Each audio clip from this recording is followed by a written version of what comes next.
Sejak kes kematian selebriti Thailand Tang Monida dilaporkan media pada 24 Februari lalu, ia mencuri tumpuan ramai peminat termasuk dari Malaysia. Ada yang sampai jadi penyiasat di media sosial, malah ada juga yang menangis meratapi kematian Tang Mo hingga termimpi-mimpi. Persoalannya, adakah itu termasuk dalam kategori taksub? Sebagai orang Islam, boleh atau tidak kita ucapkan rest in peace kepada orang bukan Islam?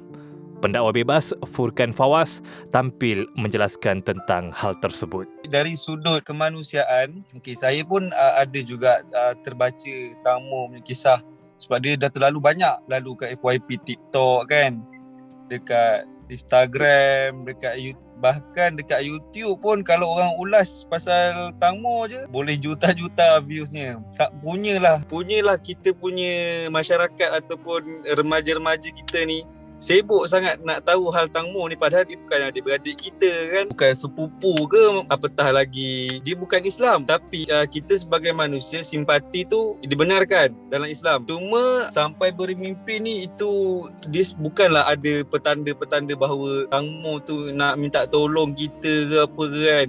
Pergi siasat lagi keluarga dia macam mana, sampai mungkin diorang fikir Tang Mo ni tak tenang dekat alam lain tu, sampai masyarakat kita terbawa-bawa, sampai mak dia pun kita nak siasat. Kalau kita tahu mak dia kan, ada orang cerita mak dia memaafkan pembunuh sebab dapat duit sekian-sekian. Itu bukan hal kita dah. Ya Allah, ya Tuhanku. Cuma saya boleh tekankan, elakkan sebut RIP sebab dia bukan orang Islam. Sebab itu adalah satu doa. Kalau kita biasa orang Islam meninggal, kita dengar, kita akan cakap inna lillahi wa inna ilaihi raji'un. Pada Allah kamu kembali. Kita doakan kebaikan untuk dia. Tapi untuk orang Islam, kita tak dibenarkan sebenarnya.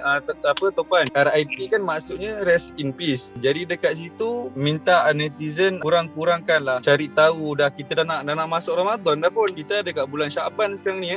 Patut doa kita bukan pada Tang Mo tu. Patut Allahumma barik lana fi Syaban. Ya Allah, berkati kami pada bulan Syaban. Wa balighna Ramadan. Dah sampaikan kami kepada bulan Ramadan. Yang dah pergi tu dah sudah. Hal dia kat dunia dah habis. Dia tak sempat dapat hidayah Islam. Kita ni yang Islam ni cuba pertahankan. Jangan banyak sibuk hal orang luar sampai kita terlupa tentang diri kita punya keberkatan. Untuk saya lah cukup sekadar kita ambil tahu, sebab saya pun tengok juga dia punya, ada orang hantar kat saya macam mana rupa mayat tu kan. Apa yang patut kita buat adalah cukup sekadar kita bersimpati. Dalam sehari cukup dah saya rasa. Sebab ini dah sampai 2 minggu kan. Ke dah berapa minggu dah Tang Mo meninggal. Kita tak tahu, sebab boleh jadi sampai setahun ni orang siasat pasal dia.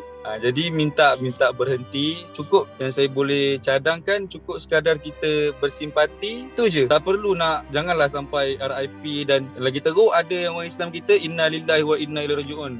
Jangan ucap benda-benda tu. Okey, itu khas untuk orang Islam. Nak kata agama kita ni yang sangat mulia, kita hormat orang yang dah meninggal. Boleh kita menangis teresak-esak tentang kematian Tang Mo. Bahkan ahli keluarga kita pun Nabi tak galakkan kita menangis.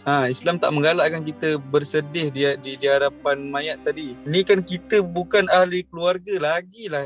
Tak perlu langsung. Jangan kita buang air mata kita yang berharga. Air mata kita ni, Topan, dia boleh menghapus api neraka tau. Okey Ustaz. So mungkin ini kepada netizen di luar sana yang terlalu taksub dengan selebriti, mana-mana artis lah, K-pop ke, Tang Monida ke dan sebagainya. Mungkin apa adab yang sepatutnya untuk kita meminati seseorang artis ni?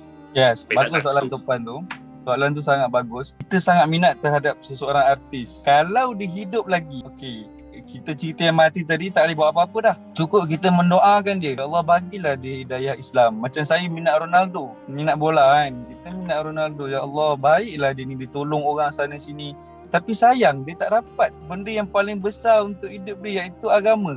Jadi adab kita adalah kita mendoakan orang yang kita minat. Contoh kalau kita minat tu dalam Islam, doakan dia menjadi lebih baik supaya kita minat dia, kita boleh ikut dia. Okey, itu kalau masih hidup Ustaz. So kalau yang dah meninggal dunia, wallahu alam, itu dah bukan kerja kita tu Pan. Tak boleh buat apa dah. Kalau tu cakap nak doakan kebaikan untuk dia pun tak boleh dah. RIP semua dah tak boleh. Sebab pengakhiran hidup dia dah memang macam tu. Kita dah tak boleh buat apa tu Pan. Kita kena bantu diri kita lah.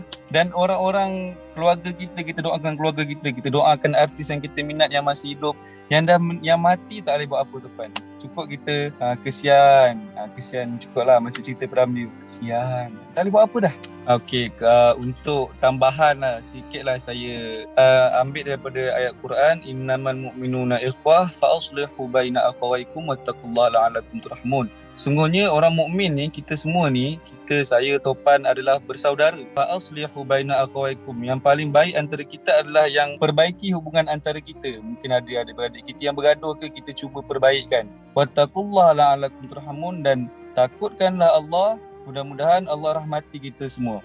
Yang saya boleh sampaikan adalah daripada ayat ni kita ambil, kita cuba berbaik dengan seberapa ramai orang yang kita boleh buat baik. Macam tak semestinya kita kena ada kita punya circle. Maksudnya aku nak gaul dengan orang macam ni je, faham tak? Orang macam ni aku tak nak, orang tabligh aku nak, orang artis aku nak, ni aku tak nak. Tak boleh. Kita cuba bergaul dengan semua. Dalam masa yang sama kita ambil apa yang baik daripada orang tu, dan yang buruk kita jauhkan. Sebab kita manusia ni ada time iman kita turun kan. Ada time dia baik, ada time dia lemah, dia buat salah. Jadi pendapat saya cukup sekadar kita ambil yang baik dan kita buang yang keruh.